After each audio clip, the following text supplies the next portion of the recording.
text of a new draft constitution for Syria, drawn up with the help of Russian advisers during this week's peace talks in Kazakhstan that ended a few days ago, has been leaked by opposition sources. Seems one major point is that all religions will be treated equally by the Syrian state.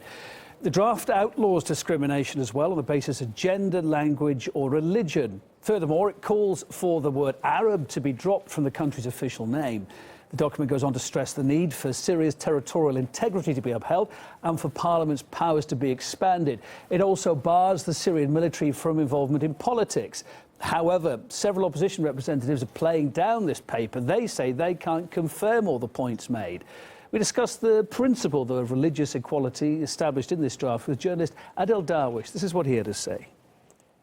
When I was actually a foreign correspondent and covering that part of the world, traveling to Syria, it was actually one part in the Middle East where people felt equal and safe and a tolerant way of life. When they're going to be busy with actually rebuilding Syria, I think they will realize that the secularism and removing this ideology-based dreams and ideas and conform with reality, then they realize this kind of constitution equality would work better in construction and rebuilding the country. It's not just a question of dropping the word Arab, it's actually making reality, because you are basing constitution on reality, on equality, on democracy, not on ideology.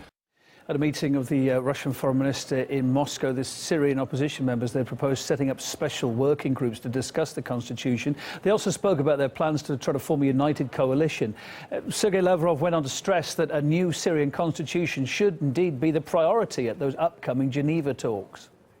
The draft constitution tries to find and bring together the common points that we heard from the Syrian government and the opposition.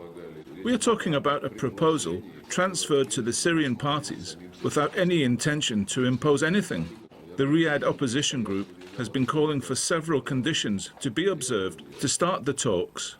Now the ceasefire is in place, no more preconditions should be made. If we look at all the opposition's caprices, the Syrian regulation process would never start.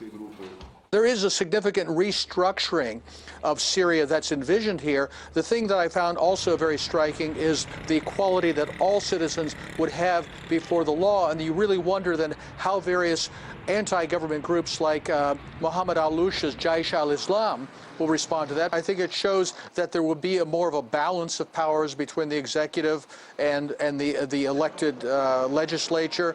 There's also provision for certain seats being set aside in the government for minority communities. I don't know, as they negotiate this, how that will work out exactly, but in a country as diverse as Syria, that seems like a good idea.